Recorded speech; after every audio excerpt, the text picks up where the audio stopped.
Well, hello again all my classic dirt bike YouTube lovers, and thanks once more for tuning in to my vintage off-road motorcycle channel. Now in this particular clip we're going to take a brief look at John Porteous's very nice RM400 Suzuki Twinshock.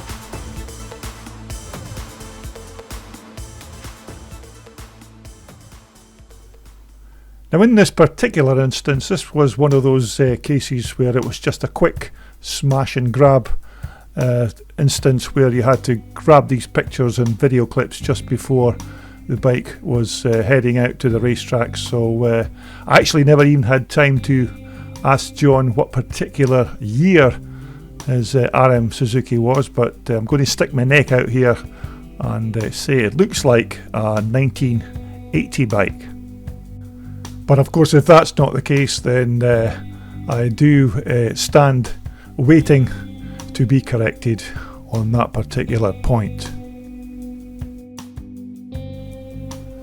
But so anyway, these Suzuki RMs, or racing motorcycles as the abbreviation suggests, were all introduced in 1975 to replace the older TM Suzuki series of machines.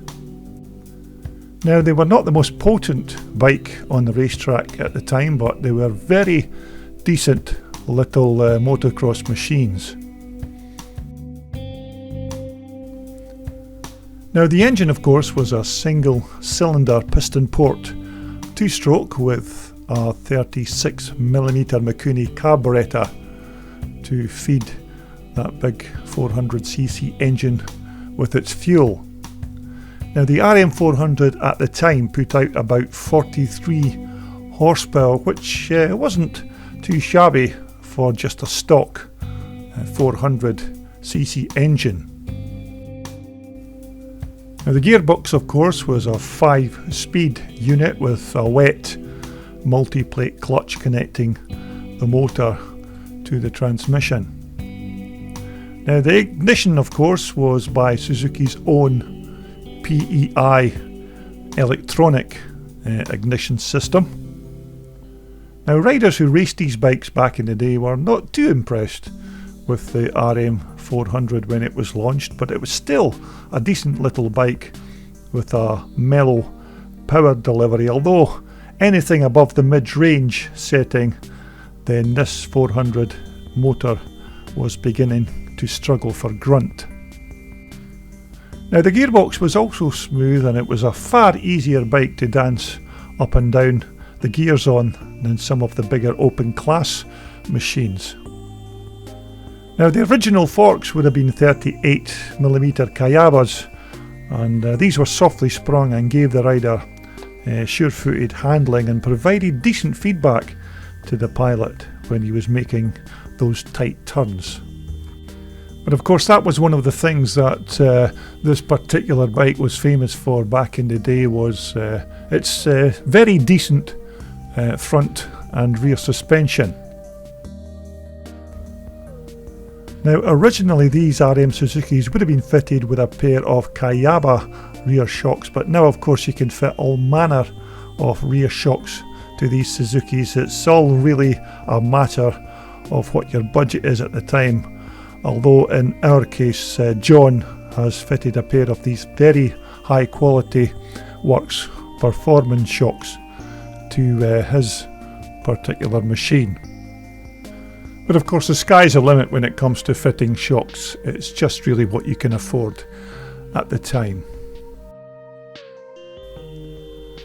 Now also at the business rear end of the bike, RM Suzukis are fitted with this nice extruded alloy box section swing arm, which looks like a work of art really, and performs superbly with just the right amount of flex and strength to keep the back of that RM400 in check. Now from what I can recall back in the day, these RM400s were quite a tall bike at the rear, and I think they measured about 38 inches to the top of the saddle, so if you were a bit short in the leg department, you could find it a bit of a chore swinging your leg over this RM400 Suzuki. But of course, once you did get into the saddle of this very plush seat, this little Suzuki would give you a smooth ride if the track, of course, wasn't too bumpy. And as you can see, John's fitted a very nice looking throttle gasser and new levers and cables to his particular bike. Now, of course, John's bike has had a replacement exhaust system fitted to his machine, and many of these bikes of this age very seldom have their original exhaust systems anyway. And John has a lovely D and G front expansion chamber pipe on his particular machine. A very high performance exhaust pipe this, and very popular among classic riders. And of course that very nice D&G exhaust bolts onto this alloy PFR Proform Racing exhaust tailpipe. A very high quality piece of alloy, this PFR tailpipe. Of course, other tailpipes are available. But of course, this bike and Suzuki's other RM series of bikes were big players in the motocross world in the 1970s and early 80s. And of course, Suzuki would soon go on to building their first ever water-cooled race bike not long after this bike, and that would arrive, of course, in 1981 in the shape of the little RM125. Now, of course, one of the other improvements that John has made to his particular RM Suzuki is to fit a pair of these Acerbis Stanchion Socks to protect the fork stanchions from any dirt and dust that may otherwise damage the seals. But overall, there wasn't much wrong with these RM400 Suzukis. Okay, the motor wasn't in the class of the likes of the big 490 Micro, but the engine was still a decent power plant if you were willing to work on that gearbox and keep that 400cc Suzuki mill buzzing. And the chassis too was also pretty good, along with that front and rear Suzuki suspension. Although riders at the time did occasionally complain about the Kayaba rear shocks, which were a bit prone to fading after about 15 minutes of hard riding on the track. But despite the one or two little niggles with this machine, it was still considered an excellent bike for its time, and these RM400 Suzukis were good enough for your average club rider to handle on any type of racetrack.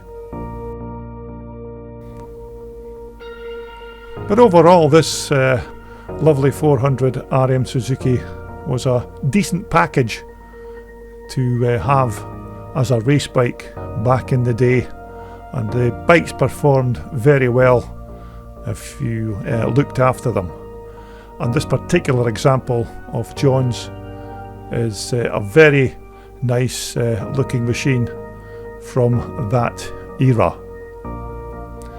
So anyway, look out for more of these fantastic classic dirt bikes coming up on my YouTube channel very soon. There's some fantastic projects lined up to be aired on my channel very soon. So once again, thanks for watching, and we'll speak again very soon. This video was brought to you in association with WorldSport, the world's #1 supplier for all your off-road and leisure sportswear.